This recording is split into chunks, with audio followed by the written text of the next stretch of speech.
Bismillahirrahmanirrahim. Assalamualaikum warahmatullahi wabarakatuh. Allahumma shalli wa sallim wa barik wa azim ala habibina wa syafina wa qurrata ayunina sayyidina Muhammad wa ala ali sayyidina Muhammad.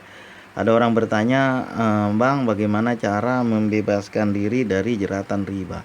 Ya, nomor satu, jangan ambil riba, itu aja. Yakin dengan pertolongan Allah, jangan ambil-ambil lagi. Itikad, artinya begini kan, yang namanya riba, udah saya banyak ulas di bawah, kagak ada sama sekali keuntungannya. Yang ada kita rugi, baik di masa sekarang maupun di masa depan, apalagi di akhirat, karena Allah memerangi riba. Yang udah pengen terbebas dari jabatan riba, ya dibayar, diduluin, itu diatur berapa gaji pendapatan. Misalnya riba katakanlah 5 juta, berapa gaji pendapatan, katakanlah gaji pendapatan 3 juta, didahulukan bayar dia dulu, biar jangan kena lagi. Karena riba tuh biar gimana pun kita bayar, cicilan minimum, pembayaran minimum itu nggak habis-habis, itu utangnya terus ada, yang malah kita dijadiin ATM sama orang yang ingin ngeribain kita. Jangan sampai seperti itu.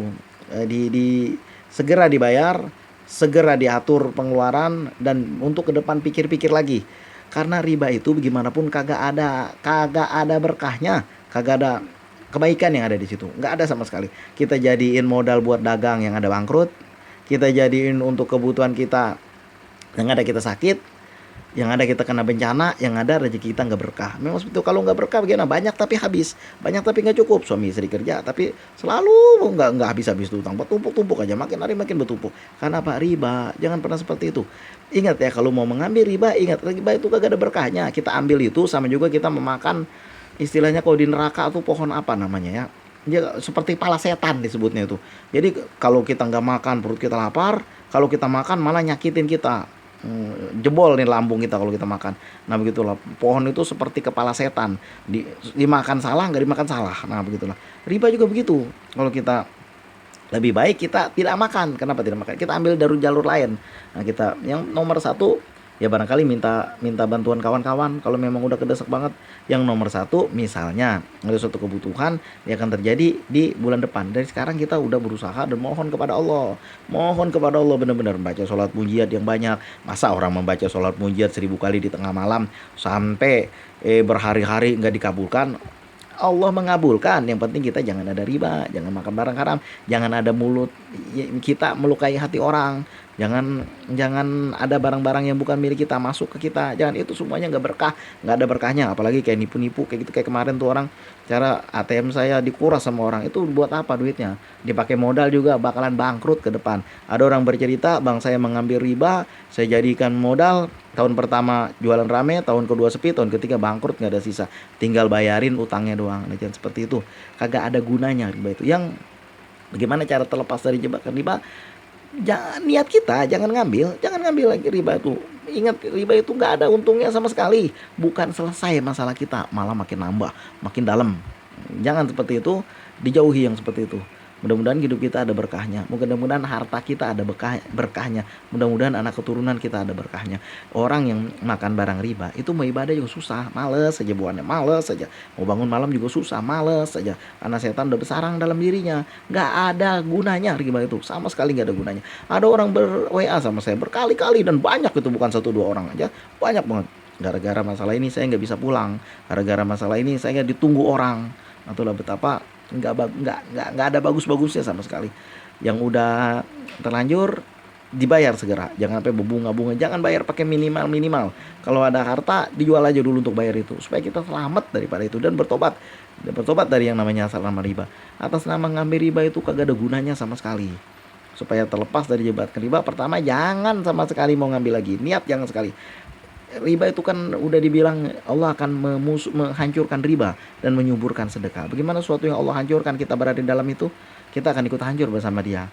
Udah banyak banget itu saya lihatin orang yang sedih banget. Kawan-kawan saya di Malaysia tuh bercerita, tadinya hidupnya makmur bersama keluarga, tiba-tiba ikut yang seperti itu. Akhirnya semua kejual, rumah digadai dan ditarik.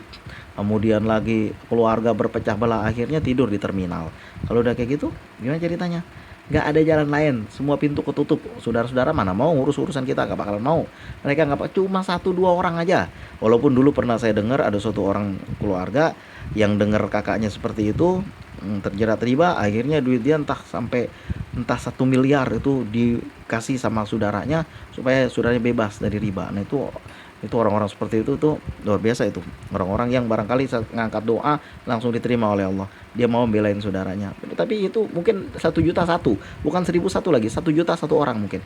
Akhirnya biaya untuk dia kuliah S2 dia pending dulu sebentar supaya nyelamatin saudaranya. Itu luar biasa yang seperti itu. Ya walaupun saudara juga tahu diri ini nanti kontrakan saya setiap bulan diambil aja ininya apanya hasilnya itu diambil kata dia gitu.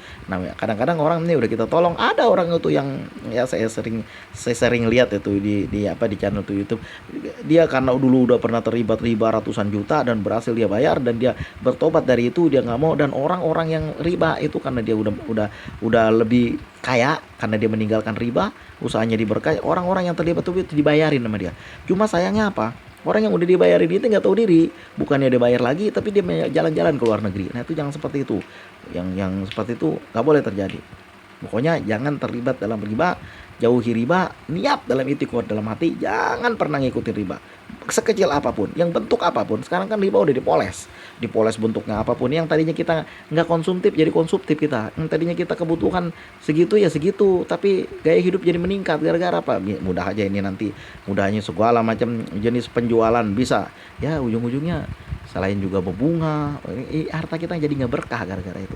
Barakallahu li walakum, mudah-mudahan bisa menjawab. Yang penting itikad, jauhi riba, jangan ngambil riba, dan banyak minta tolong pada Allah. Usahanya usahanya di nambah lagi. Dulu saya punya satu kenalan yang itu kerja di istilahnya, kalau tentara itu namanya ada istilahnya jeni tempur. Dia bagian gudang. Begitu dia pulang kerja gitu kan ada aja yang dia buat. Pokoknya nanam, mengambil orderan nyuci karpet, lalu kemudian dia punya kebun juga, sehingga pemasukan ada dari tempat lain. Nah begitu. Kita usahakan dari tempat lain supaya pemasukan ada. Yang penting halal, bukan mengemis. Tuh kan pengemis aneh, pengemis bilang yang penting halal, kata dia. Pak halal pala lu peang. Dia nggak pernah dengar Sayyidina Umar berkata, siapa yang makan makanan sedekah padahal dia nggak berhak bersedekah, nggak berhak minta sedekah, tapi dia makan makanan sedekah, itu nanti wajahnya itu bangkit di akhirat tulang belulang doang, kagak ada dagingnya.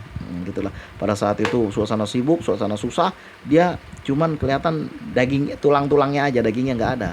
Karena dia lebih enak minta, lebih enak mengemis daripada mencari, daripada usaha. Saya punya kawan dulu, orangnya udah almarhum, dan alhamdulillah kita lihat itu bersih, wajahnya bagus, kan dia selalu ada di masjid. Nah satu hari dia berkata sama saya, Saleh, dia bilang kan, mulia sekali orang jualan ya. Saya berdagang madu, dia bilang saya berniaga madu, bahasa dia berniaga, dia bilang bahasanya. Jadi madu itu saya ambil di tempat lain, itu madu itu dijual 120, saya ambil 80, saya jual 100 lah. Saya jual gitu, sekitar itulah. Saya ambil 80, saya jual 100 gitu. Madu ya walaupun gak banyak, madu itu sedikit, tapi karena madu itu murni, jadi mahal. Madu murni diambil dari pegunungan sini, di daerah Lembah sini kan ada banyak tuh petani-petani yang punya sawah di sana, beternak lebah, lalu diambil sama dia, dijual. Nah dia tawarkan kepada kawan-kawannya. Apa kata kawannya yang di kantor? Dia bilang kan, oh ya udah lama kita nggak ketemu ya kemudian bisa saya bantu, ini saya mau jual madu, mungkin butuh madu itu begini begitulah, madu itu kan banyak khasiatnya. Nah kemudian kawannya itu membeli dari harga 100, dikasih uang 500, kemudian dia bilang, saya sebenarnya nggak terlalu butuh dengan madu karena saya tinggal sendiri. Dia bilang kan, anak-anak juga udah pada gede, udah nggak pada di rumah lagi. Nah madu itu dikembalikan lagi ke dia. Mulianya orang jualan, rezekinya berlimpah-limpah. Yang penting jujur, yang penting kita mau berusaha bukan meminta, sehingga menjadi berkah. Nah jadi yang udah terlibat dalam riba ini, itikad nomor 1 jangan riba, nomor 2 buka jalur-jalur lain. Bisa berdagang online kan, sekarang juga berdagang nggak pakai modal juga bisa kan, yang penting afiliate juga bisa. Jangan jalur itu aja yang online, yang nggak suka online jalur-jalur lain. Mempererat hubungan dengan siapapun, perbanyak silaturahimi, karena kan silaturahmi memperpanjang umur dan memperbanyak rezeki. Terpijak batang jerami jangan letak dalam sumur. perpanjang silaturahimi, insya Allah kita dipanjangkan umur dan diperbanyak rezeki. Sebagaimana hadis Rasulullah, siapa yang ingin dipanjangkan umurnya dan dibanyakan rezekinya, sambung silaturahim. Usikum wa nafsi bitaqwallah, semoga bisa membantu abang ini niat itikad jangan ngambil riba dan buka usaha-usaha jalur lain sehingga bisa membayar itu semua. Dan jangan pernah berurusan dengan riba lagi seumur hidup. Saya mendoakan semoga masalah abang cepat selesai, berkah dalam hidup abang sekeluarga, berkah anak, berkah istri, berkah keluarga, berkah keturunan, berkah umur, dan juga berkah rezeki. Usikum wa nafsi bitaqwallah. Assalamualaikum warahmatullahi wabarakatuh.